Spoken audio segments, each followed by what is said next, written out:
Kami sampaikan salam sejahtera buat kita semua. Kita dalam keadaan sehat dalam pertemuan mata pelajaran akuntansi keuangan.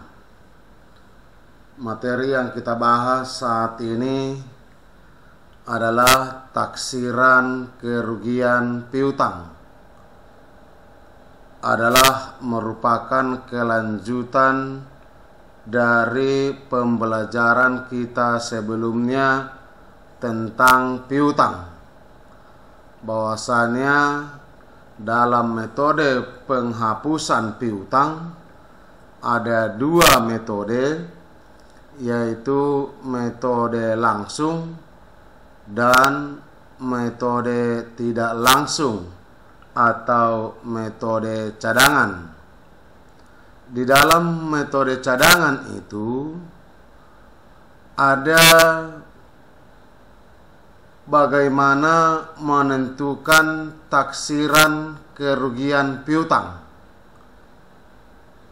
Itulah pokok bahasan kita saat ini.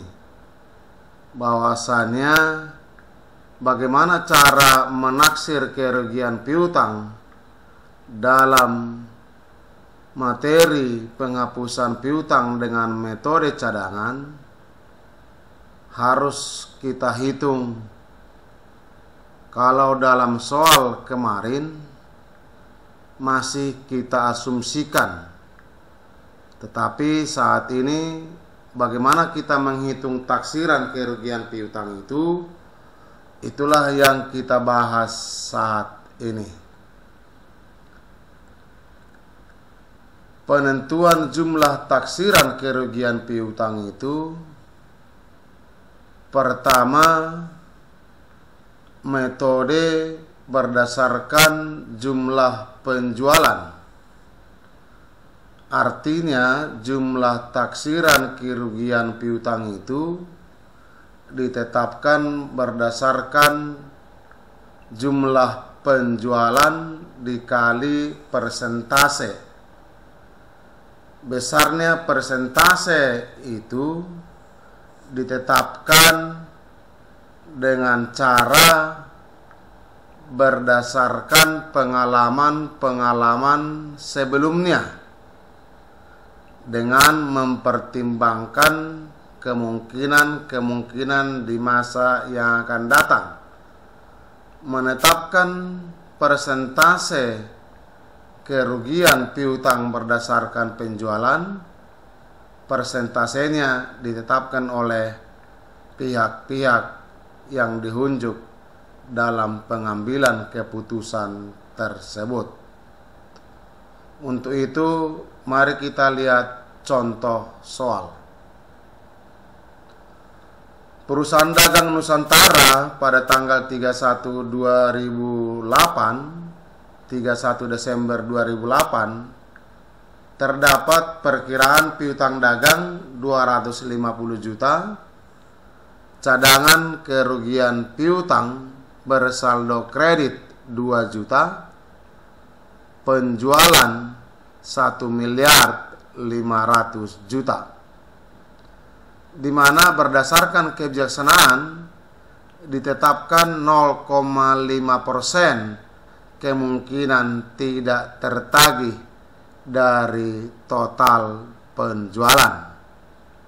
Dari soal yang kita sebut di atas, maka besarnya kerugian piutang dihitung dari 0,5% kali 1.500.000.000 juta. 1.500.000.000 juta ini adalah total penjualan.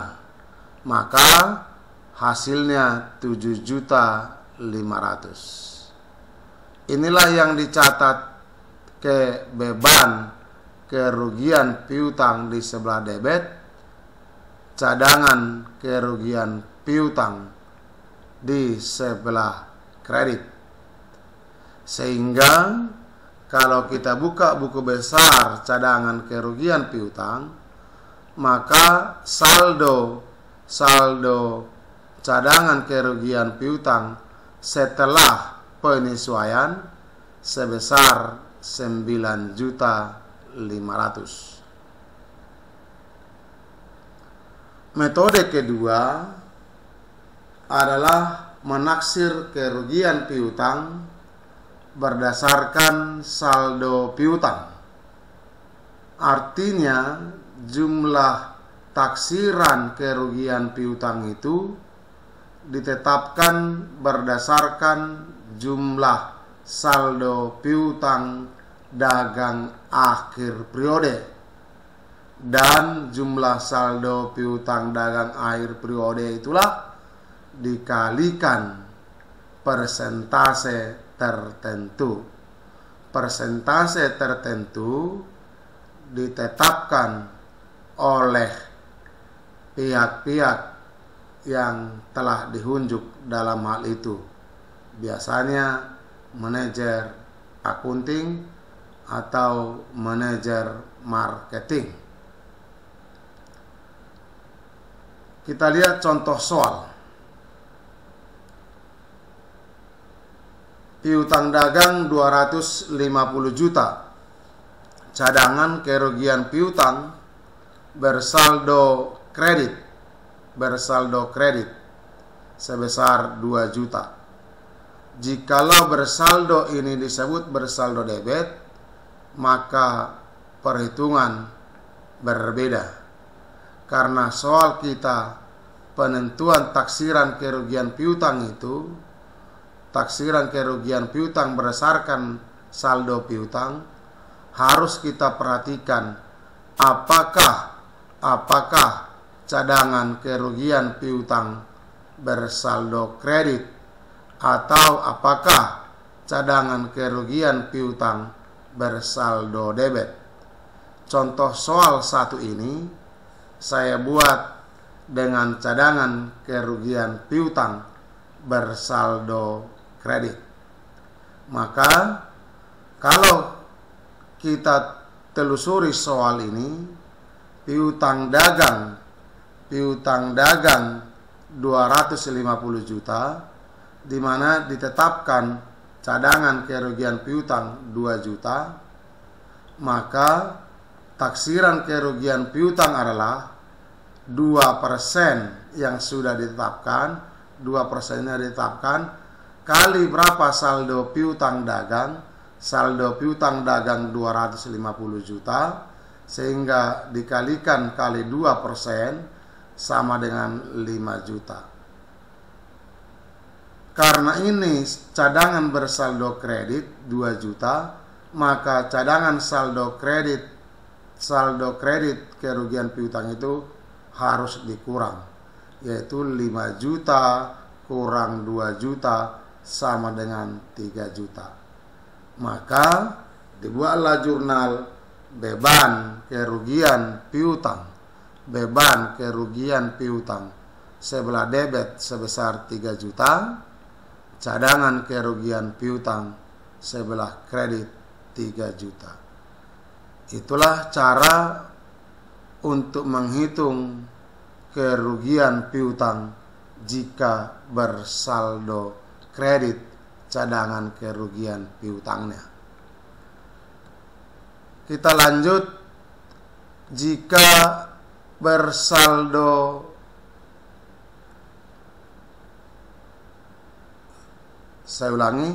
jika itu kita masukkan ke buku besar cadangan kerugian piutang, maka saldo tadi 2 juta, penyesuaian tadi 3 juta, maka saldo cadangan kerugian piutang menjadi 5 juta. Itu tinggal posting ke buku besar. Sekarang kita masuki menaksir kerugian piutang jika cadangan kerugian piutang bersaldo debit. Soalnya sama, piutang dagang 250 juta, cadangan kerugian piutang 2 juta, tapi bedanya ini bersaldo debit, kalau tadi bersaldo kredit. Maka berapakah beban kerugian piutang?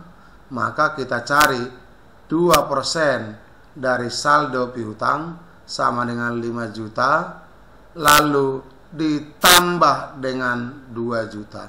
Kenapa ditambah 2 juta? Karena cadangan kerugian piutang bersaldo debit sebesar 2 juta, sehingga hasilnya menjadi 7 juta. Maka akan kita buat jurnal beban kerugian piutang debit, cadangan kerugian piutang di sebelah kredit. Nah, jikalau itu kita posting ke buku besar, kita buka cadangan kerugian piutang, maka saldo cadangan kerugian piutang itu adalah saldo kredit 5 juta. Metode ketiga menaksir kerugian piutang adalah berdasarkan analisis umur piutang. Tentu saja berdasarkan analisis umur piutang ini, maka piutang kita kelompokkan antara piutang yang belum jatuh tempo dan piutang yang jatuh tempo. Kita kelompokkan antara piutang yang belum jatuh tempo dan piutang yang jatuh tempo.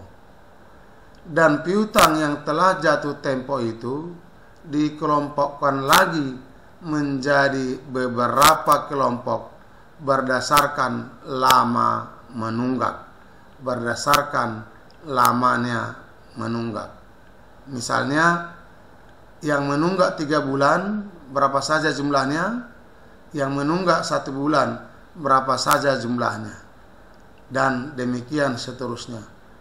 Dan yang belum jatuh tempo juga kita hitung berapa jumlah yang belum jatuh tempo. Kita masuk ke soal. Terdapat perkiraan piutang di perusahaan dagang Nusantara, piutang dagang 250 juta. Cadangan kerugian piutang 2 juta. Maka diketahui juga piutang kita itu tadi saldonya, piutang kita bersaldo 250 juta. Kepada siapa sajakah kita berpiutang 250 juta ini? Bisa kepada 1 orang, bisa kepada 2 orang, dan bisa kepada beberapa orang, tergantung kepada transaksi yang terjadi. Di soal kita ini, piutang dagang kita itu ada sama toko Mataram 61 juta, ada sama toko Tamrin 64 juta, ada pada toko Damai 63 juta, ada pada toko Lancar 62 juta. Sehingga jumlah piutang kita semua adalah 250 juta. Seperti saya katakan tadi, kita harus mengelompokkan piutang itu jatuh tempo atau belum jatuh tempo. Maka kita hitung bagaimana menghitung yang belum jatuh tempo dan yang sudah jatuh tempo. Kita lihat toko Mataram, kita punya utang 61 juta. Tanggal jatuh tempo 15 November. Artinya ini toko Mataram itu seharusnya sudah bayar utangnya atau sudah kita terima piutang kita tanggal 15 November. Tetapi sampai 31 Desember belum dibayar atau belum kita terima. Saya ulangi, toko Mataram itu seharusnya membayar utangnya atau kita seharusnya menerima piutang tanggal 15 November. Tapi sampai tutup buku tanggal 31 Desember 2008, toko Mataram belum melakukan pembayaran. Pertanyaan, sudahkah tertunda pembayaran toko Mataram? Jawabnya sudah. Kenapa? Karena seharusnya dibayar tanggal 15 November, tetapi sampai 31 Desember belum dibayar. Pertanyaan selanjutnya, berapa lamakah menunggak si toko Mataram itu? Maka toko Mataram itu menunggak selama 46 hari. 46 hari. Dari mana perhitungannya? Dihitung dari tanggal 15 November 2018 sampai 31 Desember. Perhitungannya adalah tadi harusnya jatuh tempo 15 November. Maka terfokus kita bulan November. Bulan November berapa hari? Bulan November sesuai dengan kalender 30 hari. Maka tadinya dia harus bayar tanggal 15. Maka caranya 30 hari jumlah bulan November dikurang tanggal jatuh tempo. Karena tanggal jatuh tempo tidak dihitung. Maka 30 hari dikurang 15 hari sama dengan 15 hari. Jadi bulan November itu dia sudah terhitung menunggak 15 hari. Bulan Desember dia sudah penuh menunggak 31 hari. 31 hari ini dihitung dari 1 Desember sampai 31 Desember atau penuh di bulan Desember. Sehingga kita total 15 hari ditambah dengan 31 hari sama dengan 46 hari. Maka toko Mataram ini terhitunglah menunggak selama 46 hari. Demikian juga toko Tamrin. Toko Tamrin itu seharusnya toko Tamrin membayar 10 Oktober atau seharusnya kita terima piutang kita 10 Oktober. Tetapi sampai 31 Desember 2008 belum kita terima. Toko Tamrin belum membayar sampai 31 Desember 2008. Maka berapa lama dia menunggak? Dihitunglah dari tanggal 10 Oktober, dihitung dari 10 Oktober 2008 sampai 31 Desember 2008. Perhitungannya adalah Oktober, kalau kita hitung bulannya, Oktober itu 31 hari. Tanggal jatuh tempo seharusnya dibayar tanggal 10. Maka 31 hari kurang 10 sama dengan 21 hari. November penuh. Desember penuh. 31 hari. November 30 hari. Bulan November itu semuanya jumlah 30 hari. Maka kalau Anda jumlahkan 21 hari tambah 30 hari tambah 31 hari, maka 82 harilah toko Tamrin itu menunggak. Kembali kita ke nama debitur. Toko Damai. Toko Damai kita punya piutang 63 juta, tetapi sampai 25 Desember 2008 belum dibayar oleh Toko Damai. Artinya berapa lamakah menunggak Toko Damai itu? Maka Toko Damai itu menunggak terhitunglah mulai tanggal 25 Desember jatuh tempo sampai dengan 31 Desember. Maka dapat kita hitung Toko Damai itu menunggak berapa hari, yaitu Desember. Kenapa Desember langsung?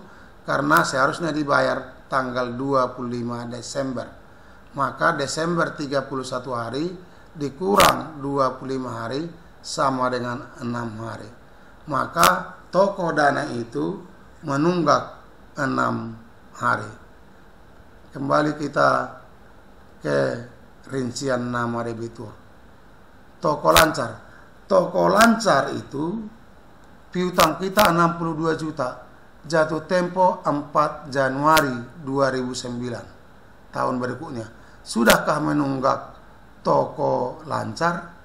Tentu tidak. Karena tanggal 31 Desember Toko Lancar itu membayar 4 Januari. Sehingga pada saat tanggal 31 Desember 2008 toko lancar itu belum menunggak. Maka toko lancar itu disebutlah toko yang belum menunggak. Kapan kita terima? 4 Januari 2009 tahun berikutnya. Setelah kita hitung lamanya menunggak, perlu juga kita ketahui bahwasanya perusahaan menetapkan jikalau belum jatuh tempo kemungkinan tidak tertagih 2%. Jikalau sudah lewat 1 hari sampai 30 hari kemungkinan kerugian 10%. Lewat jatuh tempo 31 sampai 60 hari maka persentase kerugian ditetapkan 15%. Setelah melebihi dari 61 sampai 90 hari maka semakin tinggilah persentase kemungkinan tidak tertagih. Maka kesimpulannya semakin lama menunggak maka semakin tinggilah persentase kerugian piutang tak tertagih. Nah, setelah kita ketahui berapa lama menunggak dan berapa persen dia, maka kita masukkan ke dalam analisis umur piutang. Tadi toko Mataram kita punya piutang 61 juta. Berapa lama dia menunggak tadi? Kembali kita ke soal sebelumnya. Toko Mataram menunggak 46 hari. Berarti 46 hari. 46 hari ini berarti termasuk di antara 31 sampai 60 hari.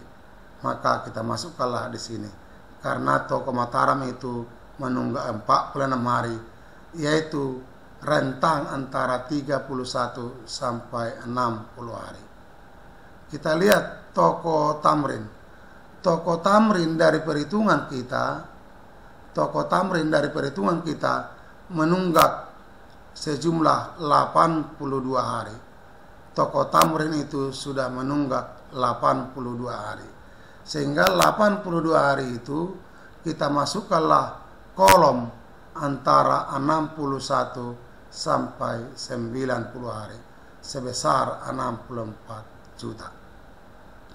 Toko Damai kembali kita lihat perhitungan berapa lama menunggak toko Damai. Toko Damai itu menunggak 6 hari. Maka kita masukilah dia menunggak antara toko Damai menunggak antara 1 sampai 30 hari. Karena dia menunggak 6 hari, berarti kita masukkan antara rentang 1 sampai 30 hari. Toko Lancar tadi belum menunggak, maka kita masukkanlah ke belum jatuh tempo. Setelah kita masuk analisis umur piutang, langkah berikutnya adalah menghitung jumlah piutang belum jatuh tempo 62 juta. 62 juta itu karena berdasarkan ketentuan persentase kerugian 2%. Berarti 62 juta kali 2% sama dengan 1.240. Yang menunggak 1 sampai 30 hari berapa jumlahnya? Yang menunggak 1 sampai 30 hari berapa jumlahnya? Yang menunggak 1 sampai 30 hari jumlahnya 63 juta. Yang menunggak 1 sampai 30 hari 63 juta. Maka 63 juta itu kita kalikan kali 10%. Karena di ketentuan jikalau menunggak 1 sampai 30 hari maka ditetapkan persentasenya 10% kemungkinan kerugian piutang. Sehingga 63 juta kali 10% sama dengan 6.300.000. Jumlah menunggak antara 31 sampai 60 hari, kita lihat soal tadi. 31 sampai 60 hari sama dengan 61 juta. Sehingga 61 juta berdasarkan ketentuan 15%. Maka 61 juta kali 15% sama dengan 9.150. Yang menunggak 61 sampai 90 hari berdasarkan analisis itu adalah 64 juta. Yang menunggak 61 sampai 90 hari 64 juta. Maka yang menunggak 61 sampai 90 hari 64 juta, kita kalikanlah 2%, hasilnya 12.800. Lalu kita jumlahkan 1.240 tambah 6.300 tambah 9.160 tambah 12.800 sama dengan 29.400. Maka kita hitunglah tadi saldo kredit. Tadi di soal cadangan kerugian piutang bersaldo kredit. Taksiran kerugian piutang tadi sebesar 29.490. Maka 29.490 ini kurang cadangan kerugian piutang. Kenapa dikurang 2 juta? Karena saldo cadangan kerugian piutang itu bersaldo kredit. Sehingga 29.490 kurang 2 juta sama dengan 27.490. Maka kita jurnal beban kerugian piutang di debit sebesar 27.490 di kredit cadangan kerugian piutang sebesar 27.490. Nah, kita postinglah ke buku besar cadangan kerugian piutang. Bersaldolah dia sama dengan 29.400 atau sama dengan yang sudah kita hitung tadi. Karena kita masukkan saldonya dulu bersaldo kredit. Cadangan saldo kredit akun cadangan kerugian piutang 2 juta, maka kita tempatkan 2 juta di buku besar cadangan kerugian piutang. Lalu masuk penyesuaian 27.490, maka saldo cadangan kerugian piutang 29.490. Selanjutnya sama seperti tadi saldo piutang, jikalau bersaldo debit dia, kita asumsikan cadangan kerugian piutang bersaldo debit, maka dari perhitungan kita tadi 29.490, kalau tadi jika bersaldo kredit, tetapi bersaldo kredit dikurang, tetapi jika bersaldo debit maka dijumlah, sehingga 29.490 kurang 2 juta sama dengan 31.490. Jurnalnya adalah beban kerugian piutang debit di kredit cadangan kerugian piutang sebesar 31.490. Sehingga kalau kita posting ke buku besar, kita masukkan dulu saldonya. Penyesuaian saldo awal 2 juta, maka tambah dengan penyesuaian 29.490 sehingga dia menjadi 31.490. Demikian berdasarkan analisis umur piutang. Perlu Anda ketahui bahwasanya seluruh transaksi akan dimasukkan semua ke kartu piutang. Nah, kalau kartu piutang toko mekar dari transaksi-transaksi yang ada, sehingga saldonya 5.900.000. 5.900.000 ini kita masukkan dalam rekapitulasi piutang 5.900.000. Demikian juga toko Hanum, kita buat kartu piutangnya. Toko Hanum kartu piutangnya setelah dimasukkan semua mana debit mana kredit, sehingga saldo piutang kita pada toko Hanum 20 sudah menjadi 0, sudah habis semua.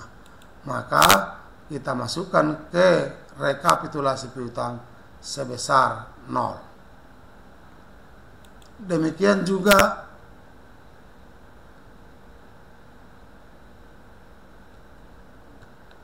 D5 saldo piutang kita 5 juta, maka ini kita masukkan ke rekapitulasi piutang 9.500.000, sehingga saldo piutang kita pada akhir tahun 31 Desember 15.400.000. Begitulah perhitungannya. Bagaimana cara menghitung cadangan kerugian piutang, bagaimana masukkan ke kartu piutang, dan bagaimana masukkan ke rekapitulasi piutang. Itulah materi kita, materi pembelajaran kita saat ini. Anda pahami, Anda simak videonya, dan bisa Anda baca juga lewat PowerPoint yang saya kirim. Kemudian jikalau ada pertanyaan, sampaikan lewat WA, atau jikalau tidak dapat kita selesaikan, akan kita bahas pada pertemuan selanjutnya. Demikianlah materi pembelajaran kita saat ini, dan doa saya kita semua dalam keadaan sehat-sehat. Saya akhiri dengan ucapan terima kasih.